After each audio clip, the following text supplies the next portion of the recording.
I thought the promotion was the finish line. And what I realized is it was just the starting line.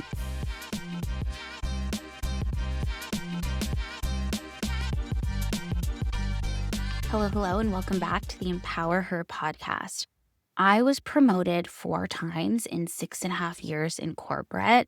And while that may sound like an amazing accomplishment, and it absolutely was, I don't want to take away from that. I had to sacrifice and prioritize a lot to actually get to the point of having those promotions. And what did they feel like? When I got promoted, I mean, the high that I felt, the excitement that I felt like I reached the goal that I wanted. I felt accomplished. I loved feeling appreciated by my team, my bosses, and just getting that praise. It felt like I was worthy. It felt like I had reached a point that I had been working so hard for. And I kept telling myself, this is what I'm doing this for. This is what I'm doing this for. And what happened was very interesting is every time I got the promotion, I felt excited for maybe a short amount of time. And then afterwards, I had this realization, and I don't know that I noticed it then, but now reflecting back on it, I can see it, is I realized that after maybe a couple weeks, I was like, okay, what's the next thing? What's the next promotion? Where's the next place that I can go? And it was this feeling of, okay, I was excited about the promotion, but then shortly after that, I already wanted to move on to the next thing. I felt like I had to move on. I felt like I had to focus on the next thing. And I thought the promotion was the finish line. And what I realized is it was just the starting line.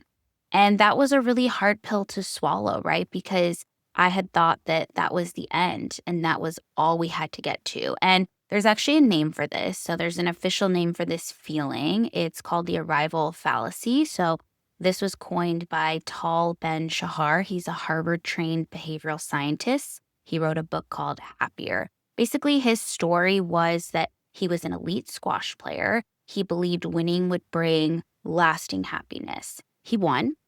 He felt super excited. And then the high that he felt faded into stress and emptiness.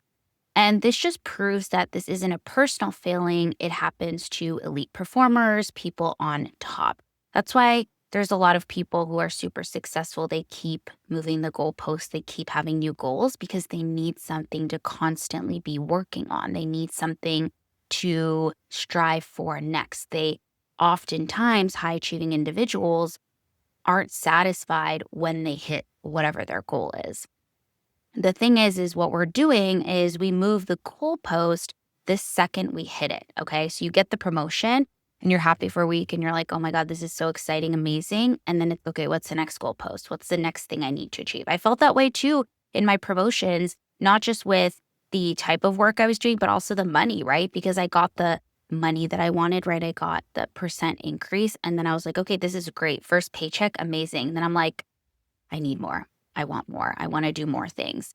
And so satisfaction is always pushed out one step ahead of you. The satisfaction isn't there long term because then you end up thinking about the next thing. So the thing is, as humans, we cannot predict how a future win will actually make us feel. So we keep betting on the same wrong prediction. Again, this is why high achievers get hit hard the hardest, because the more positioned you are, the more conditioned you are to chase the next thing, right? Whether it's coming from perfectionism, whether it's coming from people pleasing, whether it's coming from hustle culture, the faster you replace one finish line with the next, you never actually stop to feel anything, right? And this is, I see this talked about in a lot of different ways on social media. It's basically this feeling of never feeling excited or happy. It's interesting because I remember talking to one of my mom's friends, and she is a very high achieving individual, career woman. She really moved up in her career many times. She made a lot of money. She was very successful. And I remember before she had kids, we had a conversation and she was telling me how she can never feel happy in the day to day because she's always thinking about the next thing. She's always worrying about the next thing, whether it's a promotion, whether it's more money, or just everyday things. What's coming next? What does she have to focus on next? And we had such a open conversation about it. And I remember saying to her, I feel the same way, and no one's ever been able to express it the way that I do. I have found it hard in the past, and I've really worked on this. I found it hard in the past to live in the moment. I think about, and I don't regret anything in my life. I don't really do regrets because I feel like every situation, even if thinking back wasn't the best situation, or maybe I would do it differently now, I don't regret it because I learned from those situations. But I just remember thinking back to certain parts of my life, and I feel like it almost went by too fast, too quickly, like it faded almost. I don't know how else to describe it, but it just feels like certain aspects of my life just feel like they went by so quickly, whether it's college or my early 20s or whatever it was. I just feel like I don't have a specific, I don't even know specific memories. And I think it's because I wasn't living in the moment. I wasn't living in the day to day. I was always thinking about the next thing that I'm going to do. And since leaving corporate and really working on myself and doing the mindset work and changing my lifestyle and all of that, I've gotten to a place now where I really try to enjoy the day to day, the small moments in life, whether it's I wake up early and then I stand outside on the balcony for 3 minutes just to get sunlight because it helps my circadian rhythm. Or I, implemented a no TikTok, no Instagram, no social media rule that when I have breakfast, the only thing I can do is listen to a podcast. Even if it's a video one, I will not watch it. I will just listen to it because it's good to learn and things like that. But I just do these little things throughout the day that bring me joy and that almost help me come back into the moment, because obviously when I'm working, I'm really focused on work and I'm very into it and intense with work.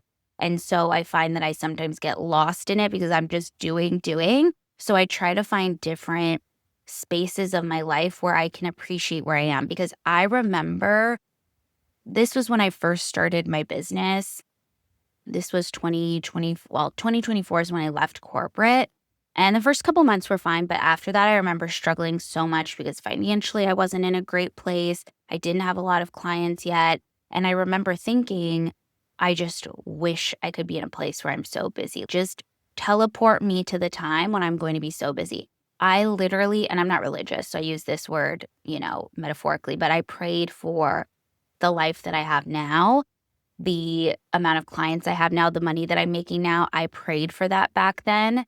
And it's so interesting because now I'm in a place where I have a lot, sometimes too much work, and I'm trying to find that balance. So it's just interesting because no matter where we are, sometimes we're always thinking about the next thing or what used to be or what could be. So it's an interesting way to really think about it. And I think that has come up a lot for me. And I want to talk about this fallacy, the arrival fallacy, and sort of this feeling as it relates specifically to women, because I obviously coach women and I see this a lot happening. And I do think there's this added layer a lot of times for women, because achievement and hitting your goals isn't just about ambition. It's also tangled up with providing worth, right? A lot of my clients tell me they feel their worth is determined by their career, by the job they have, by the title they have, by the money that they make, right? They are telling me this constantly. And so the crash after the goal isn't just, I want more. It's, if this didn't fix how I feel about myself, what will? Because a lot of times we think that if we hit the goal, right, that we'll feel more confident, that we'll feel put together, that we'll feel ready, or whatever it is that we want to feel, right? We have this idea of what we want to feel. And when we hit the goal and we don't feel that way, we think, oh no, what happened? Now I need to have a next goal and a next goal and a next goal, because I need to continue to try to find what that thing is that's going to make me feel how I want to feel, rather than working on feeling more confident, more ready, or whatever it is. And again, this goes back to the people pleasing, right? And the self-worth is the arrival fallacy is just another symptom of the same root issue that we've been talking about in the last episode. We talked about burnout as well as in this one. And, I had clients, and I have a specific client who hit a really big goal. And she felt a lot of relief at first and then felt anxious and empty because she didn't understand why those issues that she had been feeling weren't going away, right? She had a lot of issues with her confidence.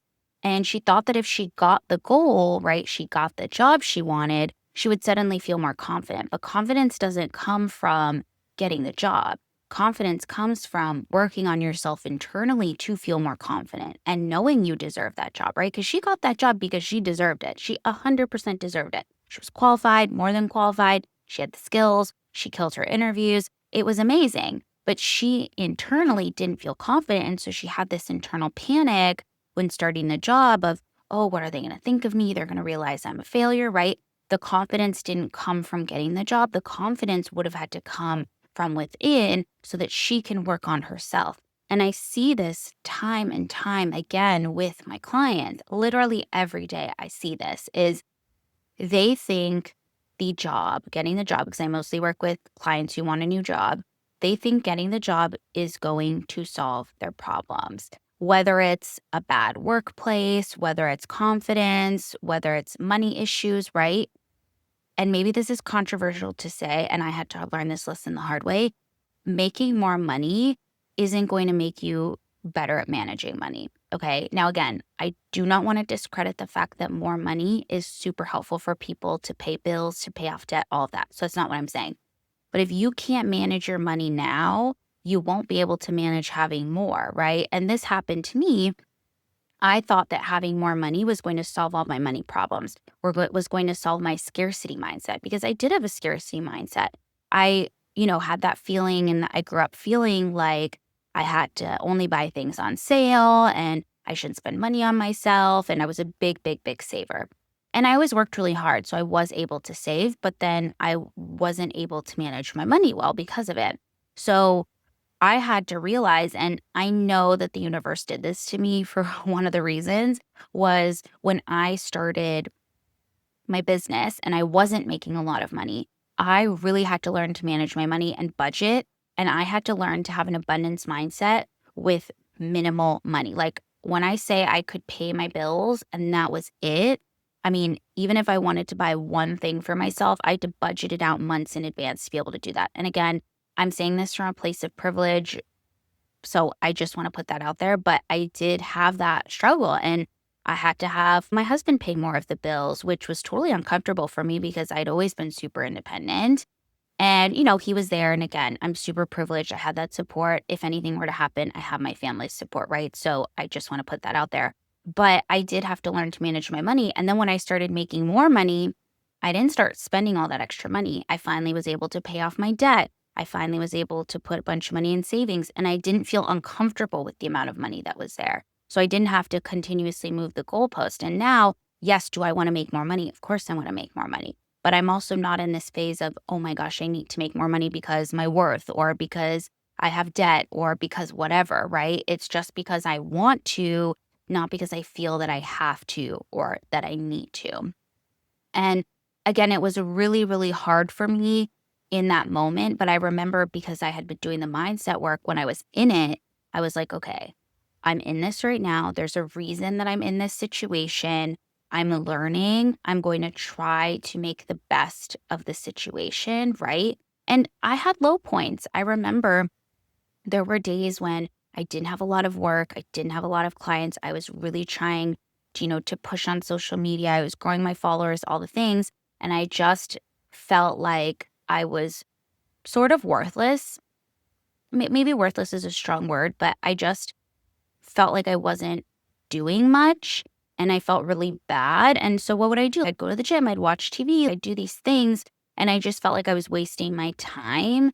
And I felt a little bit embarrassed too that I had to budget so much. And it wasn't something that I really talked to a lot of people about. And I was great about budgeting. So, I still could go get a drink with a friend of mine and not spend a ton of money and do things in a smart way, So I was still doing those things, and it wasn't like I didn't leave the house, but I just really had to be careful with how I spent money, and I really needed to budget. I budgeted everything out. Every single dollar that I spent was budgeted out, and that was necessary. And I just really tried in that moment to be as conscious as possible about that and really just try to appreciate the time that I'm in. And then once I did start making more money, it actually happened I was making a small amount for a long time, and then it just suddenly quadrupled, or even 5 or 6 times if we think about it now, the amount that I was making, which is a huge jump, and it happened within, a 6-month period.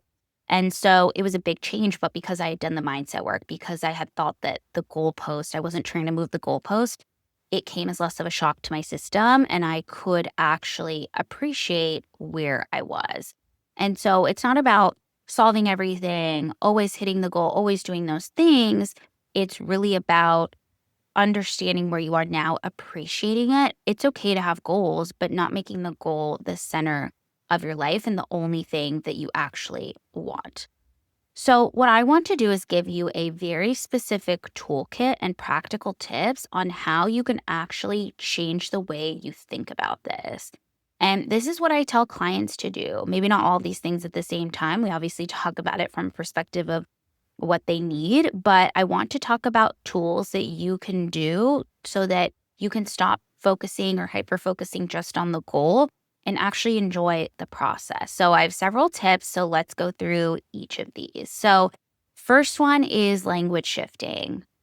Catch yourself whenever you're saying when or then, right? Anytime you say, I'll be happy when, or I'm building toward X and I'm only going to be satisfied then, or when I make more money, then I can do this thing, right? Those are very absolutes, and it's really about language shifting. So it's about replacing those with phrases like, I'm building toward X and I get to enjoy building.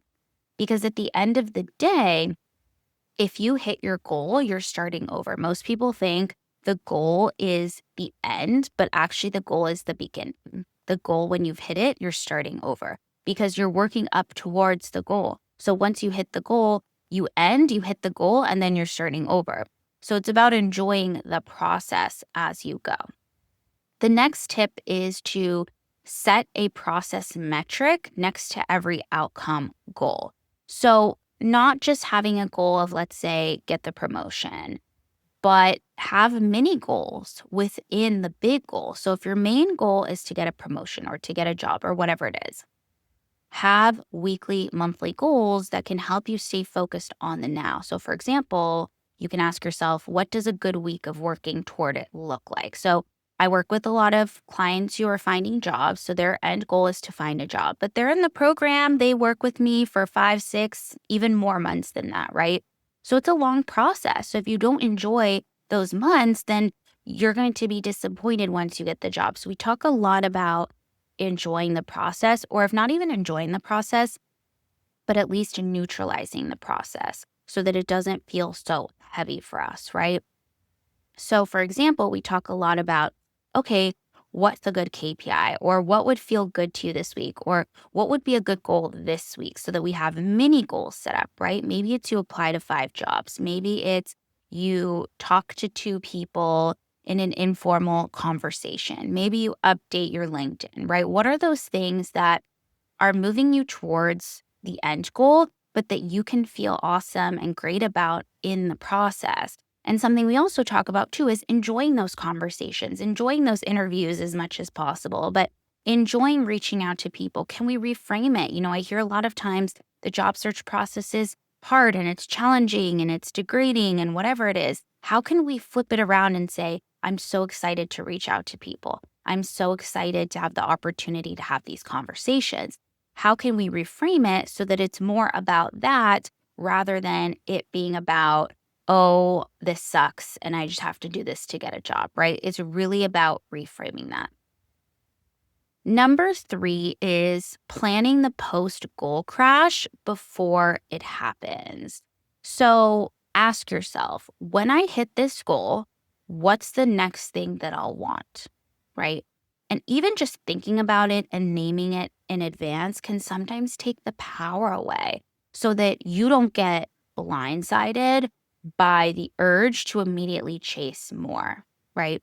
Because a lot of times we hit the goal and then we have this intense rush and this intense feeling that we don't know where it came from, and we're surprised by it, whether it's stress or, uncomfortableness or whatever the feeling is afterwards, and we get surprised by it. So if you start to think about it now of what's beyond that, it can, first of all, neutralize it. Second of all, you can think about what it is that you're going to do next and maybe even create small goals, or maybe even think about what are the things you want to do after you've hit the goal, and then how can you start to do those things now so that it's not about you hitting the goal before you can go on the vacation or do the thing or feel the thing. How can you start in many ways to do those things now? And again, it's not about 100% doing the same way. If you don't have the money, you can't go on vacation, fine. Can you do a day trip somewhere? Can you go to your favorite coffee shop and pretend or you're in a hotel lobby working, and so it feels like a new experience, right? What are those little things that you can do to get that feeling? Number 4 is building a savor ritual for wins. So these are repeatable things you do when you hit a goal. So whether it's writing them down, telling a person, taking a day before planning the next move, you can create a ritual for yourself so that it almost creates that momentum. And again, this goes back to, it's not that we're diminishing the win or the goal, but it's almost like we're taking power away from the goal, so that even though it's super exciting and we should celebrate and it's amazing, we're taking away all of the emotional power that we've given this goal that it probably actually doesn't need. Because when we put so much power and we give away so much power to one goal, that's why the crash happens, and that's why it's going to affect us so deeply after the fact. Number 5, and I did touch on this, but this is super important, is audit your gratitude in real time, not in retrospect. Okay, this is what I talked about in my own story of when I was dealing with, not having a lot of clients and a lot of money. My goal was to be grateful in the moment as I was going through this. And I would constantly talk to myself and think about what I was grateful for and write it down. And I did my affirmations. All the things that I teach my clients, I was doing all of those things. The thing is you don't wait until you've left a chapter to appreciate it. Because again, and I'll keep saying this, once you hit a goal, you're starting over. So you want to be grateful and appreciative of the process up until hitting the goal.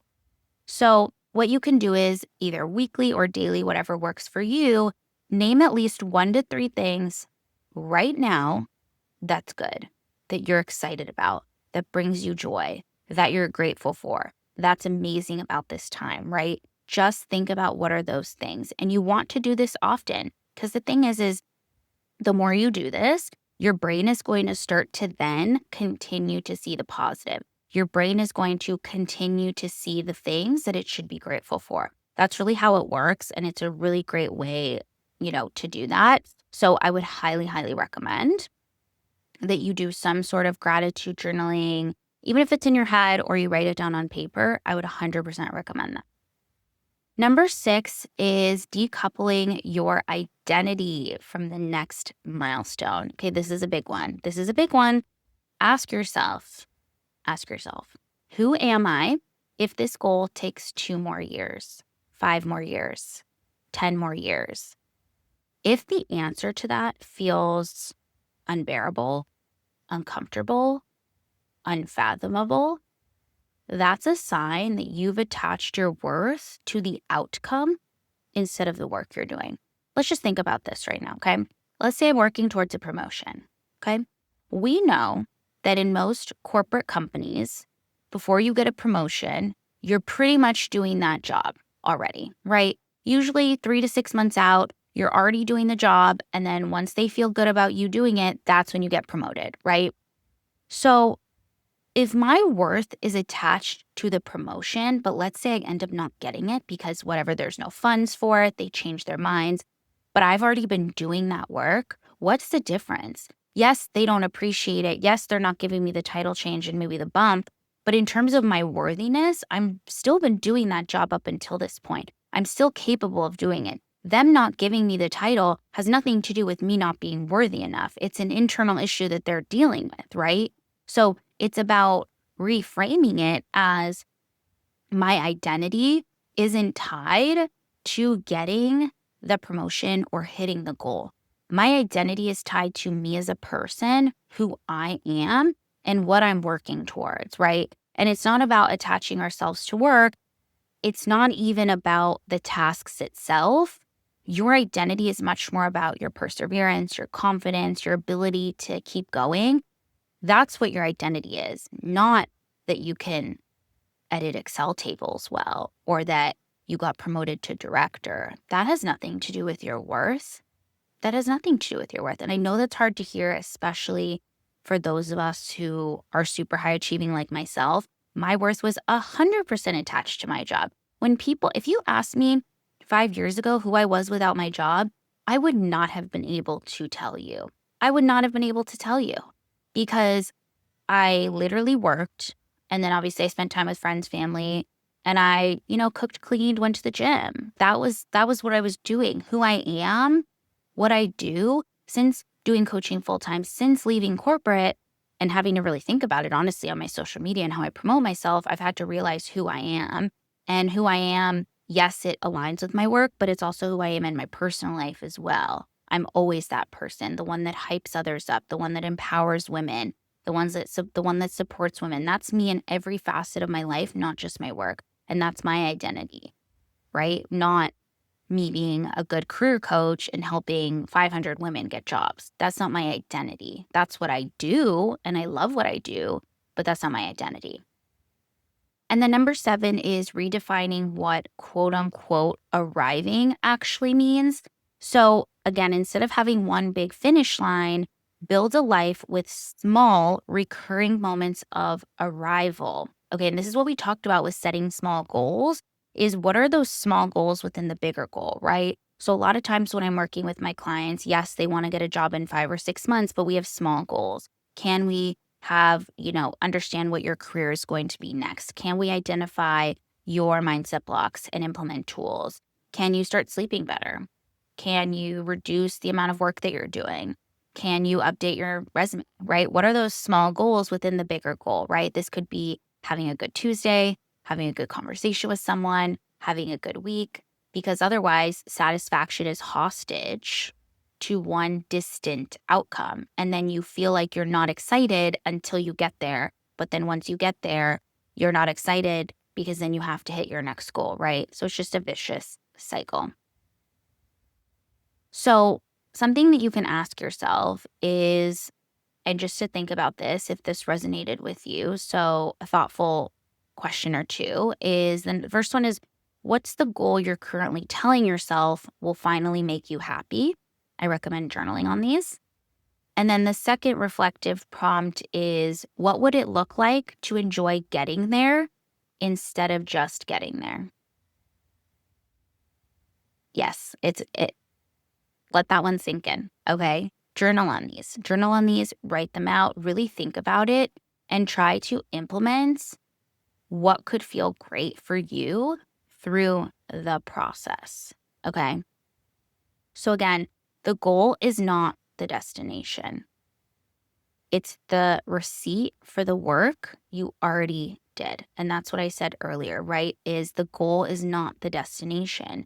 You are going on this journey, right? I'll just give you a silly example. I was in Egypt a couple weeks ago on vacation. We did a boat day where we went to the Red Sea, we went to an island, we went snorkeling, then we went back home, right? It was probably about an hour boat ride there, hour boat ride back. So did I not enjoy the boat ride there because I was ready to get to the island? Yes, I was super excited to get to the island, but I also really enjoyed the boat ride there. I was looking out, I was seeing if I could see any dolphins or turtles. I was chatting with other people and my husband. I was enjoying being outside, not having to work. I enjoyed the entire boat ride there and the entire boat ride back. I included those things as part of my experience, not just going to the island or doing the snorkeling. I enjoyed every aspect of the boat ride, right? It's the same thing when we are going towards a goal. We want to enjoy every aspect of what's happening, not just the end goal, okay?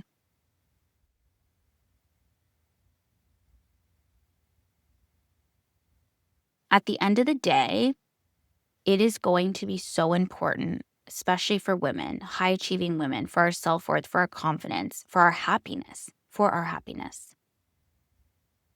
To have goals, yes, but create smaller goals and find happiness in the through rather than in just hitting the goal.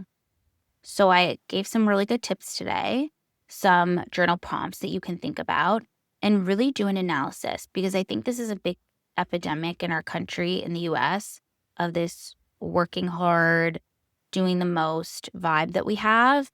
And I've really learned that that's not healthy. And it also leads to burnout, like I talked about in the last episode.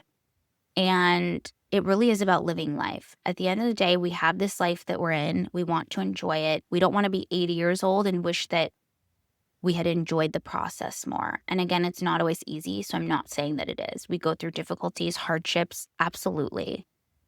But how can we see the good in the process? And how can we enjoy the process as best as we can? Alrighty? I hope you enjoyed this episode. If you did, a 5-star review would be so appreciative, and subscribe if you haven't already. I hope you all have an amazing, fabulous week, and I'll catch you in the next episode.